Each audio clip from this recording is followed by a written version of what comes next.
Hey, Determined Destiny family, this is Coach Kevin here with you, and I got an exciting video for us today. I have a very dear friend of mine who has graciously decided to join me on a video today. My friend Michael Allen, author, speaker, motivator, educator, has decided to join us and spend a little time with us talking about a very important topic. So, if you're new to the Determined Destiny family, Determined Destiny is an organization that's designed to live a principle centered life, help our young men live a principle centered life through a life coaching system that will equip them with the knowledge and skills they need to be more determined about their destiny. And so that's what Determined Destiny is all about, right? And so when we put out these videos, they are explicitly designed to help our young people get more determined about their destiny. Today's video is kind of a follow-up to a video that was I did a few weeks ago, and it's solely around heartbreak and disappointment. And it's important because we got to help our young men think through, filter through, understand their next steps when they experience heartbreak and when they experience disappointment. And my man Mike here makes his living by helping people through these kinds of thought processes and situations. Mike, why don't you introduce yourself and tell everybody a little bit about you? Thanks for inviting me in. Yes, I'm Dr. Michael Allen. I prefer Michael. Career educator, speaker, author, as you said, but I spent about 18 years in education, mostly principal, middle school, elementary, and also administrator. And now I'm spending a lot of time speaking and consulting companies, businesses, school districts on a lot of this type of work. So hopefully that gives you a little bit of context. I don't know if I'm leaving anything out.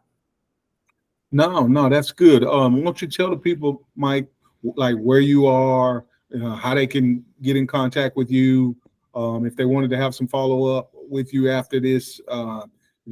You got some social media contacts and any information you want to share with the people? Yeah, sure.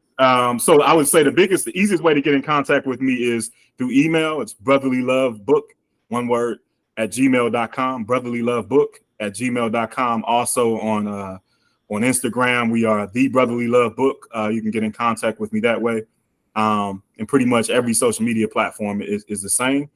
I guess I'd be remiss if I didn't take time to say I spent so much of my life and career studying emotional intelligence, which is what informs my lens in sociology. That's sort of the approach that I come from with a lot of this type of work. But those are the easiest ways to get in contact with me, to your point. All right. Perfect. Thank you for sharing that. Hey, we're going to jump right into this interview because I think it's got some really rich, we're going to have some really rich conversation and some content here. And I want the people to hear a little bit more about your work, but also about your experiences and how you got to where you are, Dr. Michael Allen, coming from, the Chicago area where some people think that like you can't make it out. Or some people may have this perception based on what they see in the news media and all of that about Chicago. But I want to give you a chance to let the people know there's some good things going on up north. And I'm a diehard Bears fan, representing my orange today. After we knocked off the Lions last week, really excited about that. But I want the people to understand that, I'm here in Texas, you're in Chicago. We've got friends all over the nation doing great work, encouraging young men to be their best self. So let's not limit ourselves in how we use resources and get connected with people to help our young men be better, be more determined about their destiny. Let's just jump right into this, Mike. And so, like I said, we're going to talk about heartbreak and disappointment. Let's just start with the topic of heartbreak. That's a hard one, right? We've all experienced some of that. So, I know you do a lot of work around rebuilding people up after they've experienced some trauma, some heartbreak, and that sort of thing. So you want to kick this conversation off with maybe a little bit of a story about, you and some heartbreak or some conversations that you've had with some people around heartbreak and how to get past it? Yes. I mean, what's interesting is how, as you grow in life, you can confuse heartbreak with the idea of letdowns, like extreme letdowns. So I'll sort of distinguish the two. Like when I think about heartbreak, it's much more something of the heart that's related to either romantic or family or something in that level, whereas a letdown is connected a little bit more to devastation as relates to some career goal or something like, some sport, some activity, something that's a little bit more less proximate to your personal life. Anyway, I'll say all that to say, I remember being in high school. I think it was my freshman year. I was probably just getting ready to turn 15 or 15 at the time, and finding this girl who I had been dating since middle school, and I thought at the time we would make it. We'd be married. We're having a family, and I sort of figured out that the relationship wasn't going to work. A, because she had been seeing somebody else, and B, because the guy was older, driving a car, and I just couldn't compete with that as a freshman. So coming to terms with this future that I had for myself, the commitment that I feel like I had to her, and just that really being the first time that what I knew to be love, I felt. And that, I think, knowing that A, the relationship wasn't going to work, B, that she was choosing to be with somebody else, and C, I couldn't compete. It was devastating to me. So much so that it affected how I focused on school, how I was able to show up socially. I was wondering if people were laughing at me for somebody taking my girl, Yeah. And I think the way that I overcame it was I feel like I remember my mom sort of talking to me one day and saying, listen, son, I know you're crushed from this experience, but there are going to be other women that you are able to find this type of connection to, number one. And then two, you're gifted at being able to go to school and make the most of this experience. You got an opportunity to really do some amazing things with your life.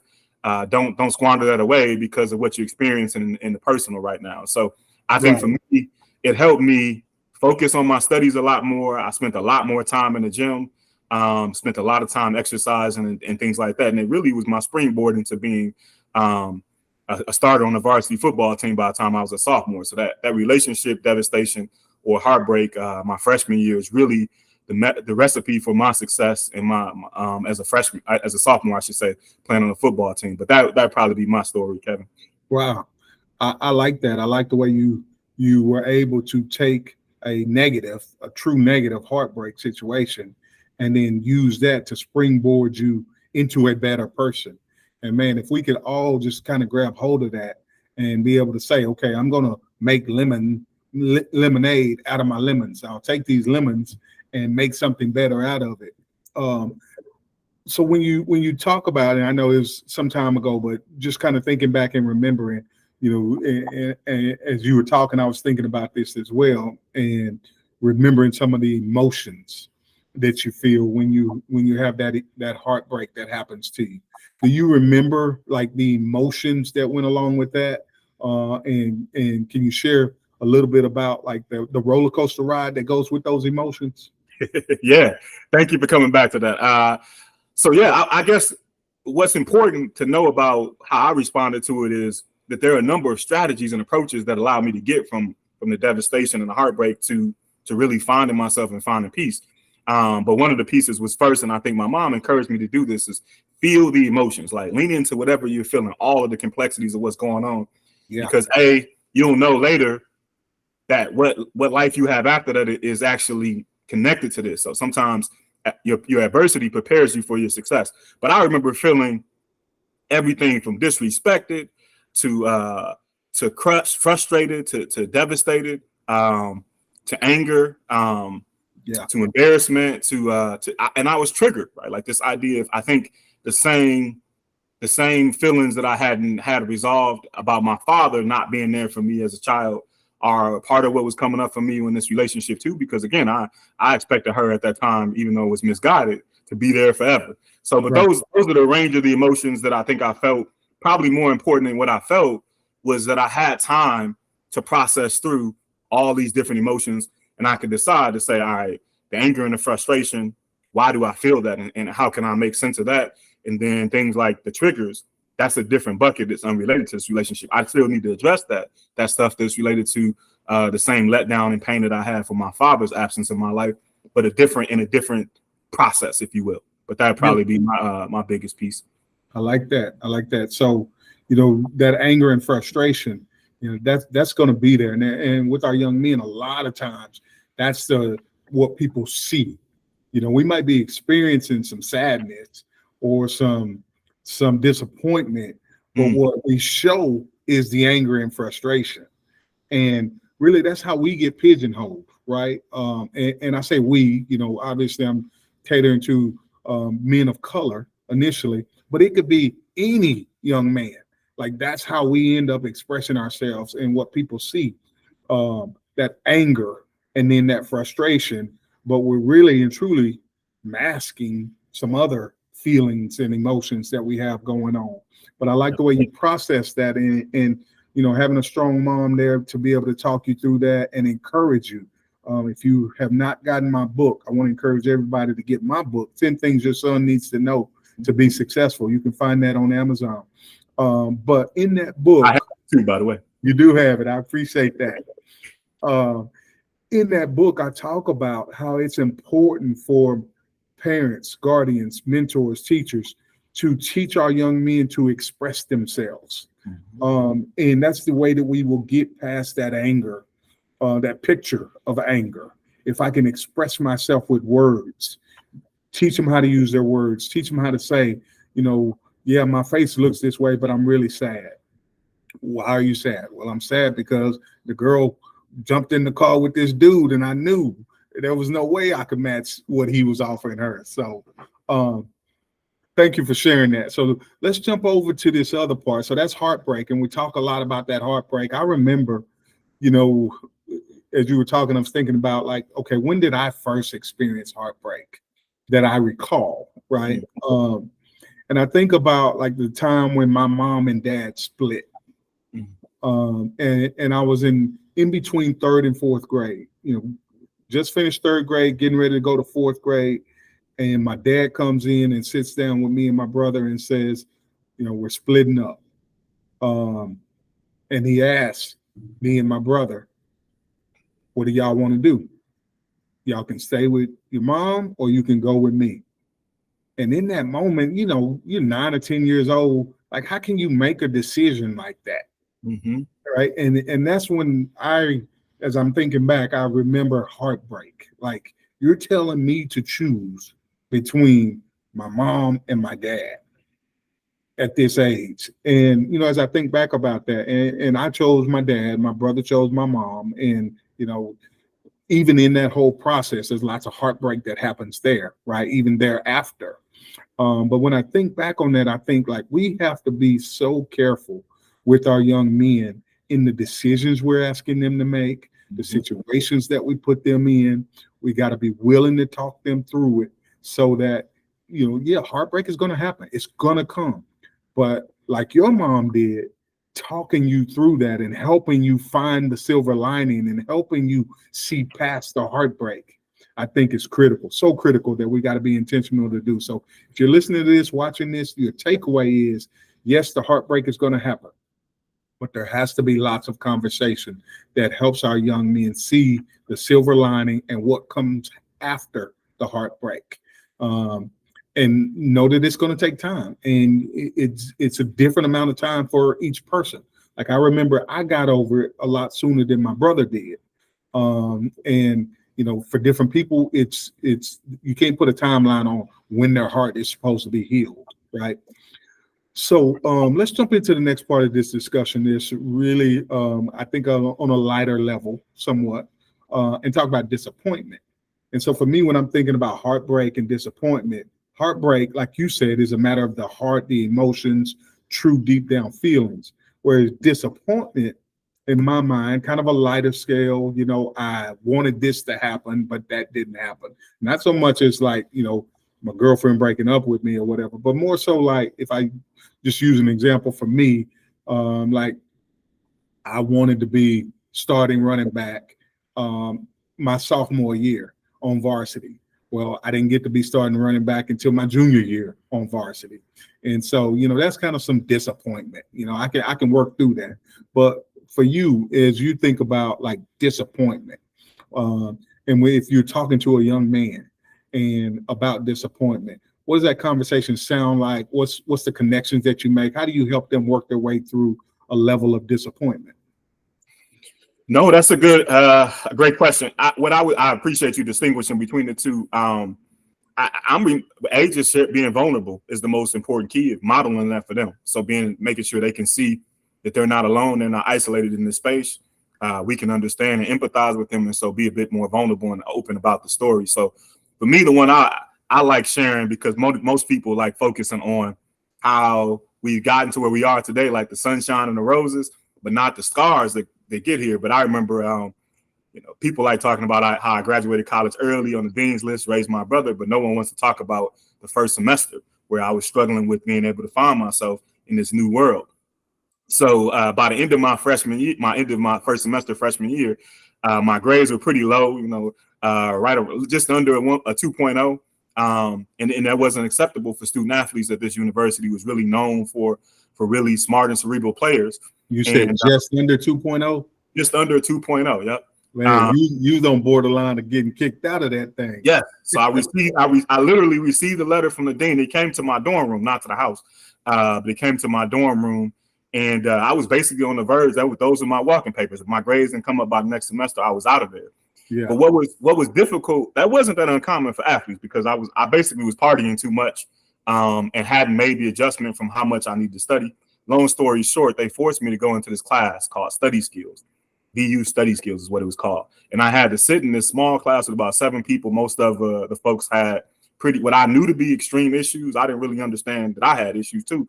But folks, everything from eating disorders to drug addictions, drinking and all that kind of stuff. And every day when I walked home from the class, I cried. It was about 3 blocks away from my dorm, because I felt like I was on the verge of letting my family down.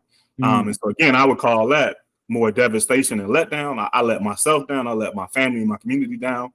But it was good for me in that I had to face my issues instead of judging other people in the room. I had to look in their eyes and find a reflection of myself and figure out some practical steps to do better. So I think for me, it helped me apply myself, and I turned into what I would call an academic beast the next semester. My grades went from under 2.0 to on the dean's list. And I never looked back from that point moving forward. In fact, I finished college a semester early while raising my brother, playing on the football team, being a student senator, and so much more. So that's good stuff. Hey, so I heard a lot in that. I heard the disappointment. And you used the word letdown. Like you didn't want to let others down. So you experienced some disappointment, like, okay, I've been messing around, partying, whatever. I know I was sent here to get this done, and I'm about to not be able to get this done. That right there, that's responsibility, that's ownership. That is like you had a goal, and all of those things are like pieces of determined destiny that we want our young men to have. Like have responsibility, have some ownership in your destiny and what happens in your life. Have some goals that you have set for yourself and that you want to accomplish. And if you feel yourself getting off track, own the disappointment that comes with that. Man, that is good stuff right there. But don't just stop with owning it. Now do something about it to get yourself back on track. Pick up a class. You were forced into that class, fortunately. But do some things intentionally to get yourself back on track, to get you back towards that goal, towards that destiny. And I think maybe that's where a lot of people, when they face disappointment, they aren't able to like clear out the clouds and see like, okay, this is just disappointment. This is not heartbreak. This is not derailed. My plan is not derailed. I just need to clear out the cloudiness, stop partying so much, get focused on what it is I'm trying to accomplish and get myself back in gear. Yeah. So disappointment, or you used the other word. What did you use? Let down. We all are going to experience those. It's what you do afterwards that's really going to matter. It's how you are able to rebound from that letdown or disappointment that will determine your next level of success. Now you turn that into, okay, I'm gonna graduate early. Y'all not finna kick me out. I'm gonna get out of here early on my own terms with my papers. How do we help our young men like move those things that got them to that letdown or disappointment, move those things out of the way so that they can push forward towards their goal? Yeah, good question. I think that there's a couple of pieces here. The big one I'll start off with is just understanding that this situation doesn't define you. It's just one dot at a moment in time. And what doesn't break you will make you, right? Like and I think, but in the breaking process, that what your body's expressing is part of the pain. It's just, so I think that's what's important to understand.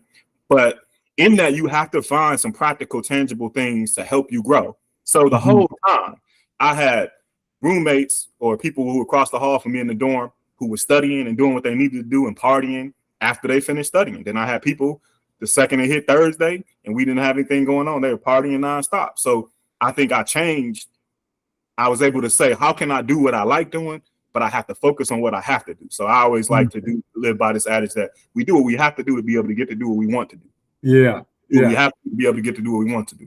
And I think I was doing what I wanted to do and not thinking about what I had to do on the front end at first. So that was my first paradigm shift. Then I also had to realize that even though I was a first generation college student, the first to go and all that, it was too much for me to carry everybody else's burdens and pain. I had to be focused on who Michael was at that point in time. So I decided who I was independent of everybody else's pressure and stress. And then the final thing was really saying, like, how can I take advantage of all these resources that were here? So I wasn't just a football player who wanted to party. I was a scholar. And I knew it at that point in time. I was the top of my class in high school. So I started putting myself in different circles that connected to my academics. I went to the writing center. I would spend 2-3 hours a day at the library. I took advantage of the tutors we had through the football program. I would journal a lot more. I just really looked at my day and tried to figure out how I could maximize from all the resources that were available to me at the university, which I wasn't before. And then the final thing I'll wrap up with which is something I wrote on my right above my desk in my room. And it goes by this, a mantra for me, and I still live by it today. You have to be willing to risk who you are for what you hope to become. You have to be willing to risk who you are for what you hope to become. And so for me, it helped me think about that means something different for me at every phase of life. Even in college, every semester, it meant something different for me. But in this case, I needed to let go of how I was doing things in high school and understand that it was a different environment that I had in college, and I had to meet those expectations through whatever resources they had available to me. But those are probably the biggest things that I would offer as advice for folks who are going through similar letdown. Love it. You said a couple of things in there that I really want to highlight, and I hope the people heard. You talked about using your resources, and we talk about that with Determined Destiny, like being able to touch other places in order to get to where you need to be, understanding that the world wants you to be successful. Like, we have to know that and believe that the world wants you to be successful. And that's going to be different than what, people say, oh, people going to hate. Like, I don't even acknowledge that. I only acknowledge that people want me to be successful. And those are the people that I focus on, or the resources that I focus on. And then you said something about journaling, that you begin to journal more. And we teach that at Determined Destiny, how important that is to be able to journal, reflect, project where you're going in that journaling. But when you were talking, I thought about like disappointment. And when I did exactly what you did, took a measure of disappointment and turned it into a good, and used what was available to me and made the best of it. And I'll tell a quick story about, like, similar to yours. When I was graduating high school, I just knew I was going to play college football. I just knew it. That there was no plan B. But when it came down to it, I didn't get the scholarship offers that I thought I was going to get. And I didn't get a full ride that was going to get me all the way through college. And I knew I wanted a college degree. So I had to pivot. And I'm going to tell the story pretty quick, but the pivot was not pretty quick. It was a process. I had to pivot and go to the military. And I went to the military for one reason: to get college money. I ended up staying in the military for a lot of reasons, because I grew, I learned, I got college money. I got a doctorate degree and hadn't paid a dime for college. And I'm happy about that. The military did that for me, but lots of other benefits that came afterwards. But the pivot was like, I experienced some serious disappointment when I didn't get the scholarships that I thought I was going to get. But I knew I wanted a college degree. I knew I had a future that was way more than just football. That was way more than just being in that place where I was. I knew I had to do something to get out of that place. And so being able to push the distractions aside, get clear on, okay, you have a way to go to college. Here is that way. And, it may take you a few years to get there because you got to go do some time. I ended up doing 7 years in the military. I could have just did 3, got out, got the money, and been done. I could have just did the 4.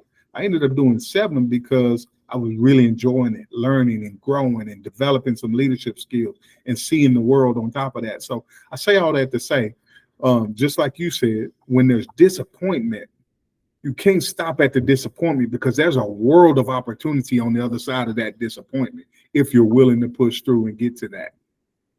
Hey, any closing remarks, Michael, before we shut this down? No, I think the only thing I would offer out is just for every circumstance that you're confronted with in life, there's somebody who's successful and there's someone who's not. You get to decide who you are in those situations. And then whatever you decide helps you determine what you do after that.